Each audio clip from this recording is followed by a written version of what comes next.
Before I get started with the video, kind of a pre-intro here where this background gameplay is going to be some play now online to me. Because I wanted to give y'all something other than me just like scrolling through the menus, anything. I kind of wish the gameplay was better. Cause I ain't played play now in a minute, so I was a little rusty. But even with that, the dude I was playing is terrible and like suspiciously terrible. So it's not even like it's a close game or whatever. But I can do more play now stuff later. Well, we'll see. But that's not what this video is about. Just wanted to kind of inform you all of that, I guess. What's up, y'all? V-Slingo here with another video today. Doing something pretty different than what I normally do. I'm just going to kind of be rambling on about, as y'all see in the titles, 5 ways that 2K can go about fixing my NBA as well as the errors in 2K24. So I do this today as I'm recording this the day of, what was this? What's today? July 6th. And I believe today is when they announced Kobe's the cover athlete for the Legend Edition. Might have been yesterday, but I think I saw that today. And then people are thinking Tatum's going to be the normal edition, which he may or may not be. We'll see. By the time this video's out, y'all should know. But anywho, here are 5 solutions that I think will help fix my NBA further. I might also do like a part video for this. Like, 5 ways to fix Spark, but that's a little different from my content. I feel like that's a little harder to put together. I just kind of get that. Thing number 1 is simply just adding more errors, honestly.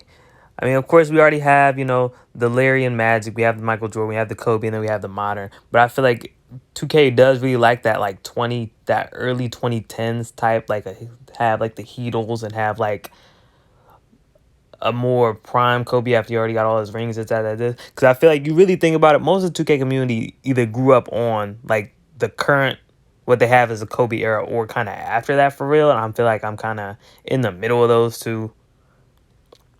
And I feel like a part of my, childhood is that kind of early 2010s for real. And the fact that we don't have an era for that is kind of wild, especially considering like if you do play eras, you'll see that it kind of switches to the quote unquote modern era in about like, I think before the 2011 season. It says, oh, this, that, is this, but it doesn't really change anything for real. So I don't see why they wouldn't just add an era for that.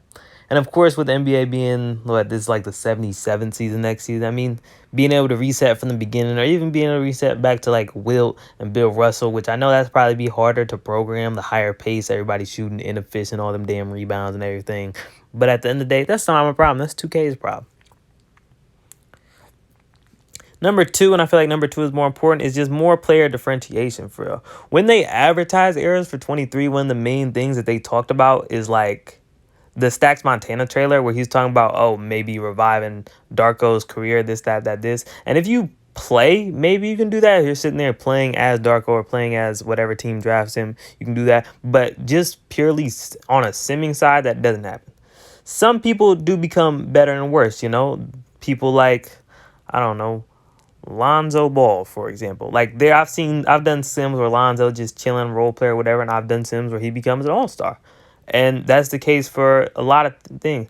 But I feel like it really lacks that for the superstar than the bad players. You are not doing a sim in my NBA where Darko becomes a star. You're not doing a sim where LeBron isn't a star. And maybe some people like LeBron are over the top. So it's like, oh, there's nothing you can do. He's going to be a star no matter what, which makes sense. But somebody like Giannis, for example, I feel like Giannis in that 2013 draft, which is pretty weak. And I feel like 2K should, fix some of the draft classes to be making it a little more realistic. He's coming in as the highest rated dude, and he's almost always going to become a star. That's like the opposite of what Giannis was.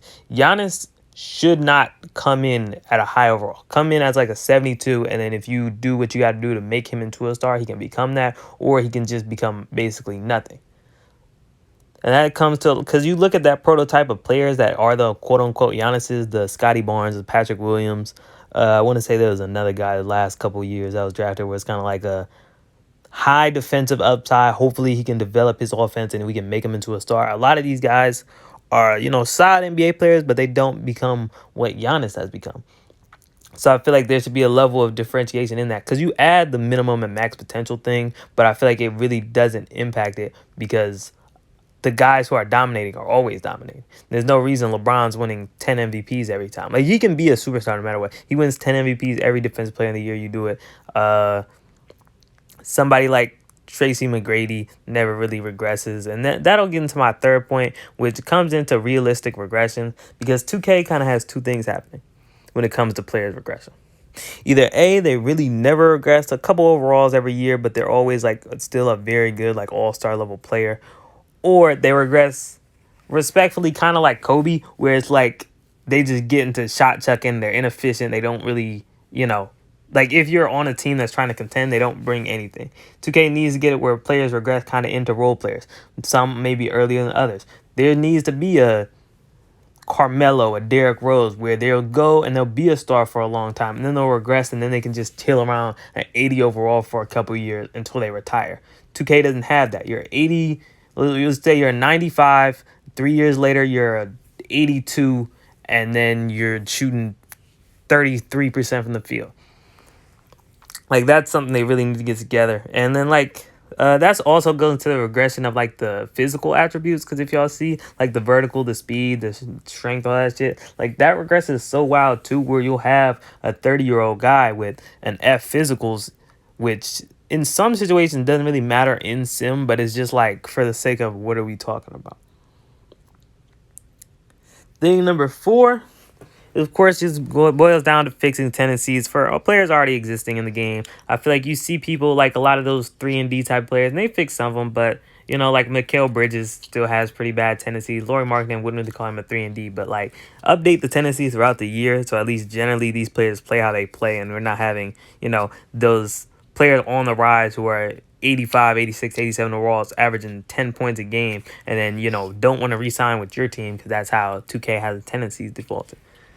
And also, like, other players, older players, Greg Oden's tendencies have had him shooting threes for years, and they've never fixed it. You have players like Sean Bradley, Manute Bol, and for the sake of realism and fairness, like, should they in sim shoot 90, like 80%? No, but you have all these uber tall guys. When you're simming, they're shooting 30%, only shooting shots at the rim, and I feel like I don't even understand how you program tendencies to even be bad like that.